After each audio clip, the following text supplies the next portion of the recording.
An oras hatod sa Indokang. Plemex. Pag may ubo o hika, Plemex agad. Basta lagundi, Plemex. Liver Aid Silimarine Capsule. Ang good drinks at good food, perfect combo. Isama pa ang Liver Aid. It's liver lover, boys! Biogesic for kids. Now in syrup formula. Di na kailangang i-shake. Kaya buhos agad, inom agad. Red Horse Extra Strong. The #1 extra strong beer in the world. Optin Lutein Capsule. Alagaan ang paningin sa tulong ng Optin. Kitang-kita ang kalusugan ng mata. Uy, araw mo na daw ang bareta? Ano ito? O, day mo pa aram? Anarin nga ni. Maray pa, aramon niya to unyan sa DCGB. Data, ano man dapat kong maaraman dyan? Ata, magdaog kita. Aramon niya to ang kakaibang mga informasyon, mga istoryang mapapakinabangan bago ang panguntuhan. Totoo yan. Uya na ang programang Aramon Yato digdi sa DCGB. Kaiba si Mardela. Aramon Yato.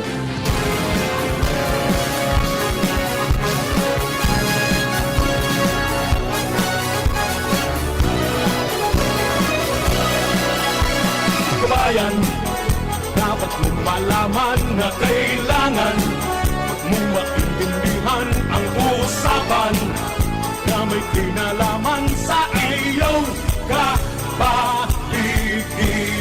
Gaya ng aming sinabi, makinig ka dito sa inyong bahay, makikaming dito sa programa Mardela ating kasama. Pakinggan natin si Mardela, samahan natin si Mardela sa balita, issue at sa komentaryo. Kay Mardela tayo ay Mga tugang, good morning! Good morning, madlang people, Luzon, Visayas, Mindanao. Ini po ang programa Aramon Yato sa Radyo DCGB, 729 kHz sa pitan ka mga radyo. Nagadangog na hiling sa DCGB YouTube channel, DCGB News Online Facebook page, at yung nadadangog man sa cellphone sa pagibukan DCGB Live App. Ako pa sa lingkod, Mardela, dahing iba, sa ditch sa naperotian. Iriba na ba kita hanggang alas 11 lang kita, na Webes po niyan, yes, Webes. Every Thursday, 11 to 12 noon, papasok po ang satuyang mga amigo from DNR Regional Office number 5 para po sa indang programang Kapalibutan, tatamanon ta para po ma-update kita ka mga programa kan DNR sa pangataman sa kapalibutan, pati na ang mga regulasyon na pinagpapotob. Tangani pong magiyang kita ka mga dapat natong sunodon para po sa kamautan na mapangatamanan ang Mother Earth. Laro technical, kasabay natin yan, Ronald Baldo. Doon man sa DCGB Social Media Department, si Jerome Nico Martinez. Siyempre ang stuya pong Cat College OGTs, sina John April Austero at saka si Ernesto Bravo. Doon man mga tugang, ang mga pag-iriban niya to sa newsroom. Angel Mustasa, si Jenny Mativalera, asin si Mary Jo Jaresco. Mantang katuwang taman, siyempre, ang Mega Post Patrol. Sa luwas, sa padagos, sa pangalap ng mga istorya, tanganing may balang ibog sa banong asin mapukaon makaturog sa pansitan. Yaon dan sina Field Commander, Chief of Reporters, Jimmy Nasalita sa 3rd District, Joshua James Bino sa Regional Center Site, asin sa Legazpi 4th District, Karen Ala sa Kapitolyo Provincial, asin man sa Daraga area, Partner Alar Mario sa mga barangay sa sur na parte kan Legazpi, asin sa City Hall. Yaon sa 1st District, mga tugang pa rin Jomar Bien, magpunsan to rin hanggang sa Tiwing. Asin siyempre sa Mobile, Henry the Boy Mata. And siyempre yaon man, kaibanan ka mga pag-iribata, ka mga regular members kang BBN, ang story pong mga interns from Bicol University. Good morning po sa Gabos. Sa mga birthday celebrators, happy birthday, many returns of the day, more life, prosperity, and happiness, especially kay Kuya Nems Flora, kuya pong pag-riba sa technical department. Happy birthday, Kuya Nems. More life, prosperity, and happiness. Sa iba pong nag-birthday sa kunyan, happy birthday. Sa mga nag-anniversary, happy anniversary. At saka sa mga bisita, foreigner man o domestic, tourists, enjoy the sights, savor the taste, but protect our environment. Yan po tabi. Adi, oy, sa mga kababayan po natin, nag-early dismissal, may early dismissal order mga tugang kang face-to-face classes sa gabos na level. effective 11 o'clock today, diyan po sa Kamalig Albay, February 20, 2025. Ayan po dahilan mga tugang sa namamatean na mga pag-uuran. Kaya nagdesisyon po ang lokal na gobyerno sa pagitan Kamalig Municipal Disaster Reduction and Management Office. May advisory po silang pigpaluwas as of 10:20 in the morning. Okay? So, halatong tan ibang mga Ayan po, ang Santo Domingo, igwa naman po mga tugang due to continuous rains brought by shear line. Sabi ni Mayor June Aguas, face-to-face classes on all levels shall be suspended effective this 12 noon o alas 12 mamaya para di na kayo babalik ng hapon. Learning shall shift to modular and asynchronous mode this afternoon. O yan po tabi adi para duman sa mga kababayan natin at talagang kunyan nag-ura ng maray. Okay. Duman sa mga kababayan mga tugang, padagos lang ang pagantabay, and sa mga nasa low-lying areas, marikmat po kita maghiling natibaad kung lumubog na yan, diskanso, halingo na mga tugang kuning kaso man, sabi nga ni kayan delikado kung nagitaas ang mga salog, naglalangkaw ang tubig sa mga hibabang mga lugar, mga tugang di mag-evacuate muna sa safe na lugar, either sa kapitbahay o dyan po mga tugang sa indang mga mga evacuation centers na pinagdidesignar ka mga barangay, diba? Basta pag nasa baba na lugar, kung delikado, maghalingo na tangani pong ang importante, save lives before properties. Yan po tabi adi. Yan, good morning man mga tugang kay inaanak Maritio Caranza. Yan, at saka kay Pitch na Caranza. Good morning sa inyong dua. Yan. Alright. Duman mga tugang,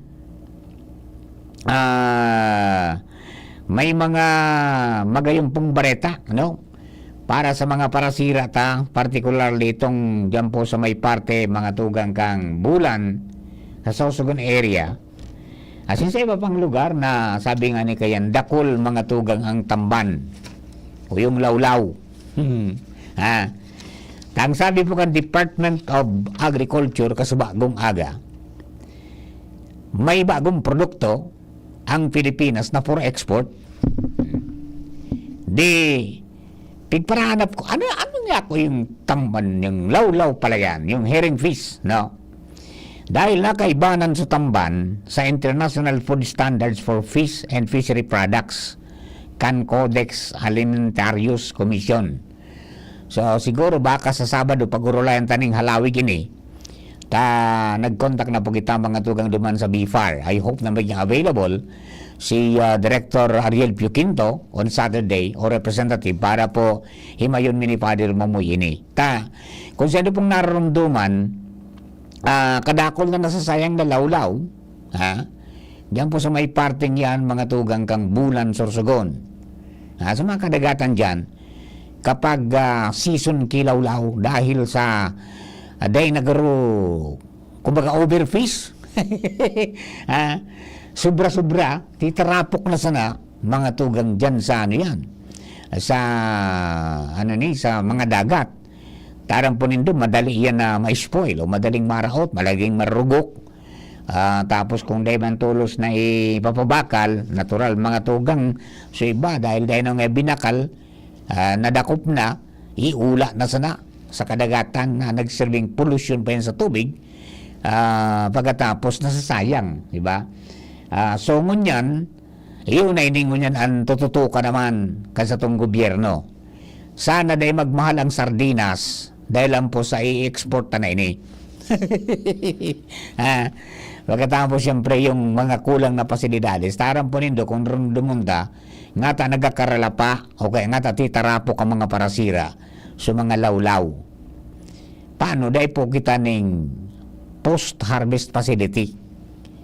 Kulang. Sabi nga dyan sa Bulan, yung duwang paragibuning kunyan, paragibong yan ng hilo, kikapos pa.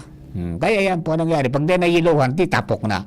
Sayang, no? Pero ngunyan po na-export na yan. Sana magibuan ng paagi kang gobyerno na mabugtakan mga tugang ayan pong mga lugar na rani sa mga kadagatan nin mga post-harvest facility tangani pong di malapa ha tayo baga ang pigsasabi nga ni mga tugang ang post-harvest facilities yan po ang kulang mga tugang sa fishery sector kinakaipuhan ini para po mapreparar ang oportunidad ta sa pag-export and makakatabang sa mga small scale na mga fisher folks ta, yung mga parasira ta, na madagdagan ang silang income. Tapos makakrear nin mas dakol na trabaho. Diyan po sa industriya ng sardinas, yung supply chain dyan, di ba? Madudugangan. At iyan po ang sarong bagay na padagos na trinabaho kan Department of Agriculture na maisabay mga tugang sa codex ining lawlaw o tamban or herring fish. Okay? Ang sabi, mga tugang, ini dakulang bagay para po mas madugangan pa ang income ka mga sardit natong parasira. Hindi masayang ang mga nadadakop na nasira. Tayan po ang mga kunyan mga sistema nga ni kito, yung bifa nakikiuro na ngayon. Pwede ngaya. Na kung malungay ang barakalan, day na ako magdakop. Kaya buwasan, limitaran sa ng pagdakop kan sila nga day magkaiguan ng problema. Yan, o. Iyo yan ang kunyan. Nasasayang, dahil sabi nga ni, kulang mga tugang sa yelo, pagkatapos kulang sa pasilidad. So yan po ang sarosa dapat ay konsiderar nila.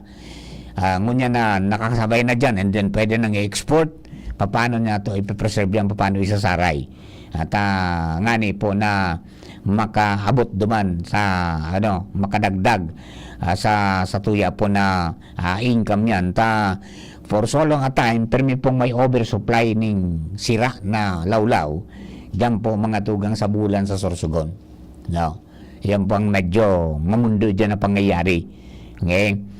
So, ang nga sabi ko nga kasubago, pwede nga ikutang maiwasan yung oversupply kung nagsunod sa naman. So, mga parasira sa Philippine Fisheries Development Authority na asin anunsyo kan BFAR na limitaran sa nasupagdakop. Kapag sa mga fish broker, nagpahayag na dahil sinababakal nindakol o kaya medyo bumagsak yung presyo. Di ba? Yan po ang kunyan mga kadaklampong mga nangyayari. Okay, so at least good news po ito para sa mga kababayan na mga parasira na may panibago tayong produkto na pwede natong i-export. But then sana dahil lang dapat na maapektaran kan so sardinas man na pigpo-produsir mga tugang digdi po sa tuya sa Pilipinas. Diba? Alright, dugaan po ang istorya. Alay po lang sa luwas. Nasa linya ng mga pag-iriban niya to. This time, sino bang nandyan? Partner Alarmadio nasa linya. Partner, Marinod to. Please come in. Yes, partner. Konektado sa imong topic mo niyan. Talagang naiidaw kan mga ordinaryong parasira mo niyan ang bantay dagat digdi sa mga coastalist areas Canal Bay, lalong-lalo na digdi sa Legazpi City. Sa panahon partner ni dating Gobernador Al Francis Bitzara, naging may so bantay dagat asin ngunyan sa mga suminarunod na administrasyon na ginaining kalmadong maray. Naiidaw kay ito so aksyon kan mga bantay dagat binawalan ang mga bunuan pati mga bunuan ka to partner hinarali. Iyo. Pagkukonsiderar bagay ng bunuan na dain ng pili pag nakalaog na dyan sa pigapunindang Sarukan area. Dahil nakakaluwas. Dahil na nakakaluwas iyan. lalong-lalo na sa mga bataway baga. Grabe baga ang bataway kung may nalaog yan sa bunuan, lalo kung pigahan baga, milyon na mga piga baga kutana na Yan. magigiiyan na kuyog. Kundi dahil na iyan nangyayari pag nakalaog na sa bunuan, Di na kupna. rinati na. Kisarukan iyan. Sa salaka Kaya- na lang yung kilaya. Buda pag-ubas kaga ng kilit na lana. Manlaylay na Rimati. putahe. Manlaylay. Kasi anong putahe, partner? Masira mo nun baga iyan. Dahil ka sa na magpatudok pag ika naglilimpya ka yan.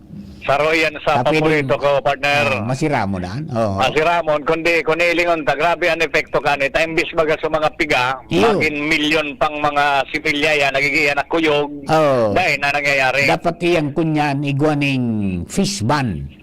Na pag-araw ka na ngaya panahonin tigpirigahan, dapat di pagdakopon. Iyo, kundi Off-season naging niya, off-season. kabaliktaran. Naging kabaliktaran ang sitwasyon, partner. Pag may bunuan, iyo yan ang jijakpatan kan mga nagsadiri, kan bunuan. Oo. Kaya panahon ni dating Gobernador Bitsara, talagang hinigpitan iyan. Inarali, partner, sa mga bunuan. Iyo, pero wala na garo. Dahil ng bangka. Igaw man gilayo niya, nagbalik na naman. Iwan na naman. Binaralik na naman sa mga bunuan. Dahil so, nagpapatrolya dahil na. Dahil na, sa bantay dagat, Narin naiidaw naman na ko nga ito, ang commander kayo dyan, so ama ni ko niyan. Ni kay Banang Tuligday. Ni Ayun, Maribel. si- Nama ni Maribel. Nabural. Di ba? Bural. Bural. ah. Yan ang mga Yung walang masigasig kayo. totoo yan, Baga? partner. Hmm. Naramdaman ko, siya suhid ka to kan task force. Hmm. Ngunyan, dahil na yan, partner. Pero Naiidaw na natin. kaya resolbiran sa city, ano yan, sa pahikan syudad. Kaya namin na Mayor sa Pido. sa city level. Pwede mag-consigure nin, kunyan sina Mayor Pido, nin bangka, task force. yung motorboat, tanganing lunadang kan task force. Ayos yan. Pwede, oo.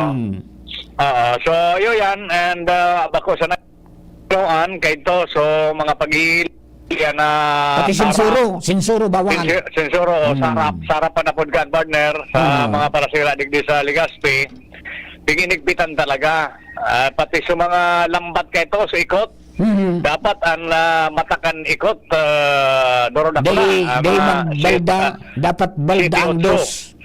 Hanggang City 8 ang matang pigapon. 2 pesos dapat bumalda. O pag sunuebe, gis na dahil na bawal Pag na nagsadit, yan. bawal. Yeah. Bawal na yan, partner.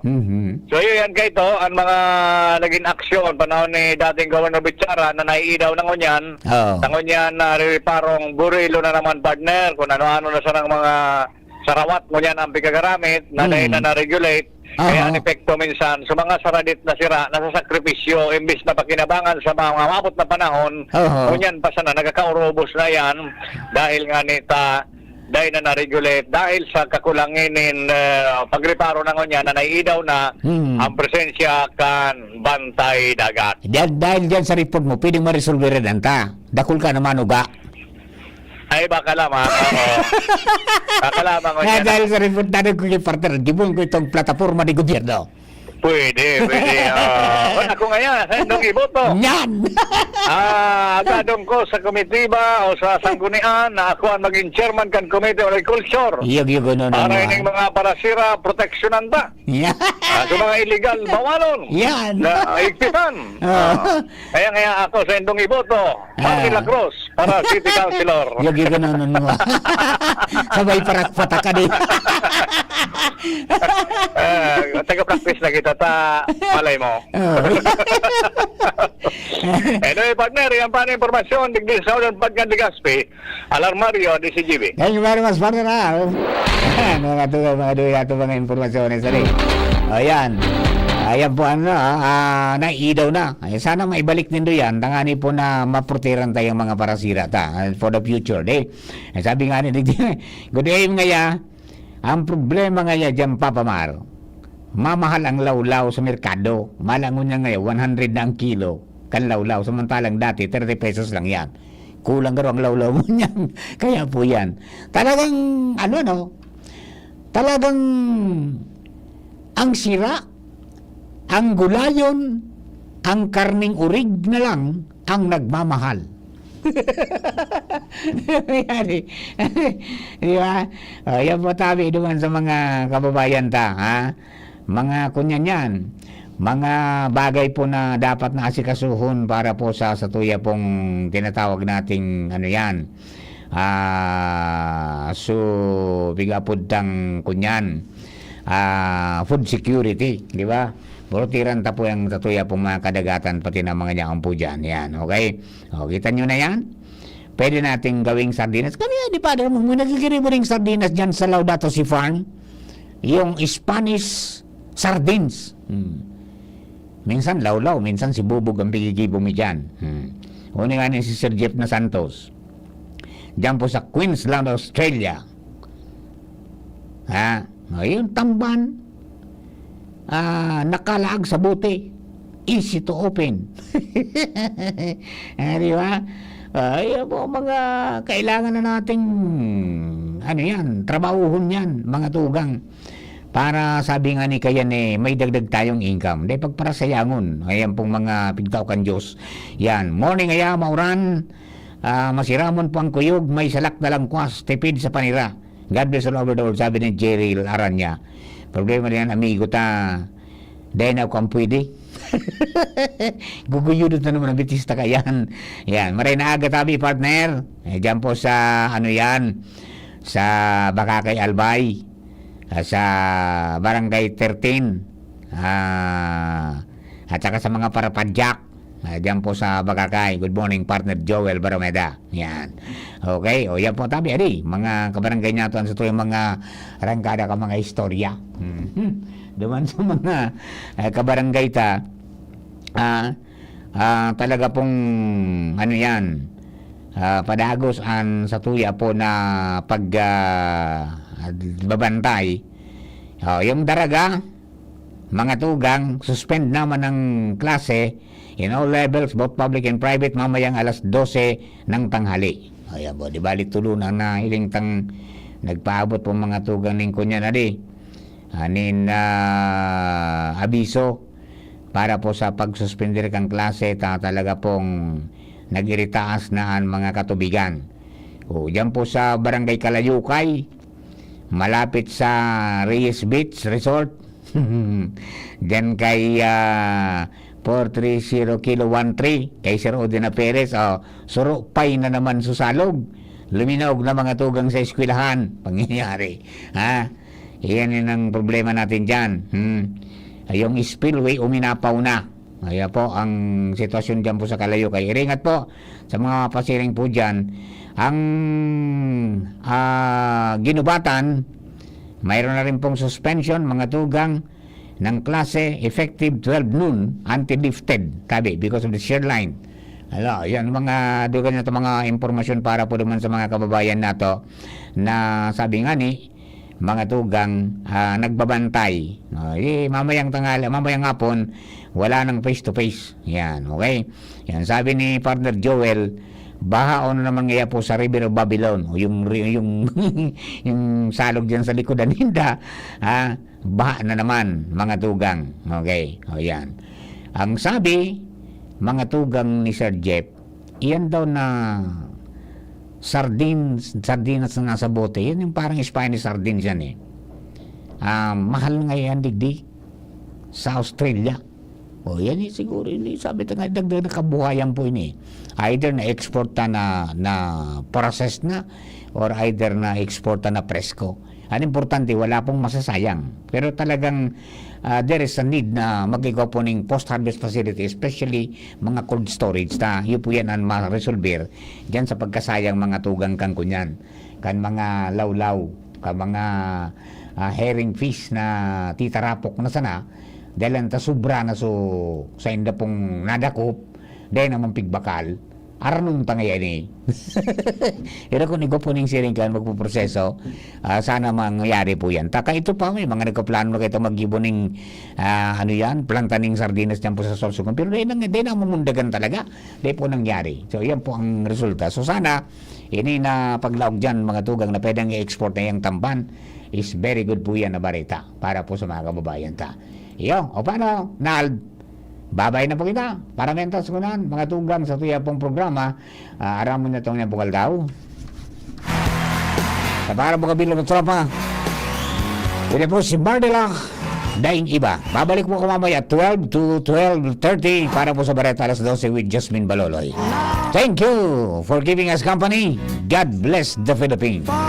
Realize true comfort and relaxation at Dorotea Resort and Spa, a perfect venue for family outings. Coupled with